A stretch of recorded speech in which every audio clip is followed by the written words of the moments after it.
guide to making the best macaron shells. This is the French macaron method. It's super easy once you get the hang of it. If you can, please like and subscribe and share this video with somebody. It would really, really help me out. But anyways, let's get right into the recipe. Okay, so the first thing we're gonna do is measure out our egg whites and our sugar. I really recommend using a food scale because honestly you get the most consistency just instead of using a measuring cup. But this is the first thing you're gonna wanna do. And as soon as you're done measuring this out, you're gonna be attaching your whisk attachment to your stand mixer and putting it on a really low speed, about 3-4. It is completely fine if you don't have a stand mixer. You can definitely use just a normal hand mixer. It will take a little bit longer and use a little bit more arm work, but it'll definitely be worth it. Waiting until your eggs get a little bit frothy. Once they're frothy enough to the point where they're a little bit bubbly but not completely, you're gonna start slowly adding your sugar in. Do not add all of your sugar in at one time because you want the sugar to slowly dissolve into the egg whites, so that way there'll be no granulated or like gritty parts in your mixture. Once that's mixing, you're gonna want to measure your almond flour and your powdered sugar out. For this particular part, I feel like I either go 5 grams over or 5 grams under. I don't exactly go on the dot. I don't feel like it makes that much of a difference. You still get a great macaron shell, so don't worry if it's not exactly 130 grams each.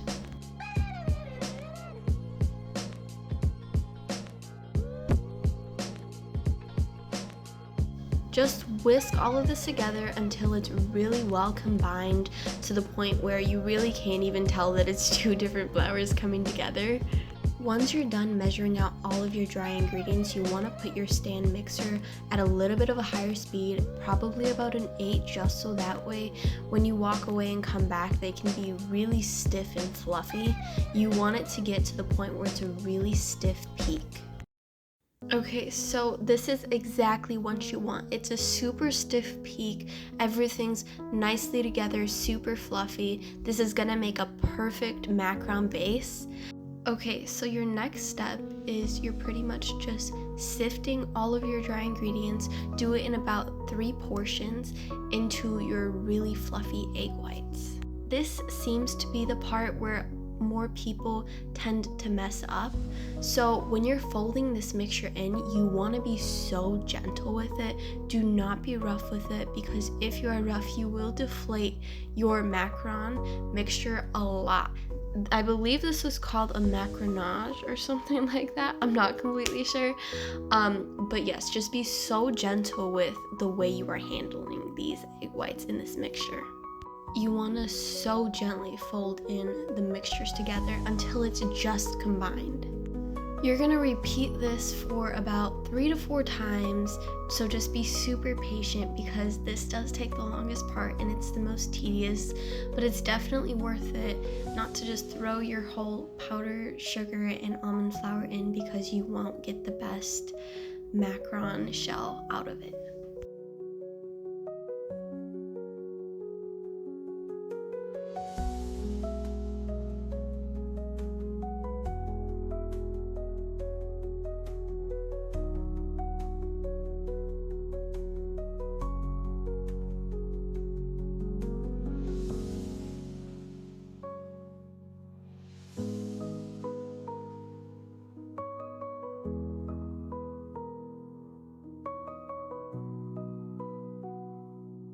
So I personally don't like to deflate my mixture that much. I like it really thick and stiff. I know a lot of people do the let it flow off of the stick until it makes a figure 8 and doesn't ripple at all. I don't personally like that. I like to make sure my mixture is slightly runny, almost like toothpaste, and it does crack a little bit while it's running down, but that's completely fine. That's perfect for me. And once you pretty much got that step down, just put your batter in a piping bag and start piping it out. When you are piping these shells, they're not super hard to pipe. I use a Wilton 2A tip. You don't even have to use a tip. When I first started making these, I just used a bag and then cut off the top of it. But it's super easy. Be super gentle with how you're doing it. And it's almost like when you're pushing out the icing, be super gentle, and once you hit the end, you kind of want to like flick your wrist so that way it doesn't completely come with you and the batter doesn't just like go all over the place. But it's because it's a thicker batter that I use too, I find that it doesn't really drip while I'm trying to move it around too much. I am making these for Mother's Day, so I did do 2 different types of colors. I didn't film the pink ones, but I find that piping is just so satisfying, so I decided to add this in the video. Once you're done piping your macarons, you want them to sit on the counter for at least 30 minutes.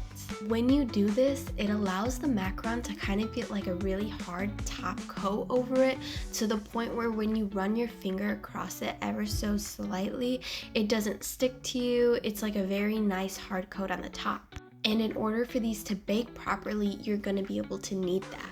Sometimes it takes longer than 30 minutes, so I would just say at least 30 minutes. Sometimes I let mine rest for 45 to an hour, so just be very patient in this moment. Once that process is done, I bake my macarons at 300 degrees for about 8 to 10 minutes, sometimes 10 to 12 minutes. It depends on your oven, honestly, but they come out so beautifully. I just absolutely love the way these bake. Once your macarons fully cooled, you can fill them with literally whatever. Normally I do buttercream. This time I get a chocolate ganache. Honestly, anything tastes good with macarons. I did my flavors as a strawberries and cream and a chocolate. Both of these were so delicious. But please let me know how you liked this video. If you really liked it, please share this with somebody else and subscribe. I would really appreciate that. And let me know what else you guys would like me to bake next, because honestly, I love all of these. Thank you so much for telling me to make these, because I honestly loved the process. But anyways, I hope you guys have an amazing day, and yeah, bye!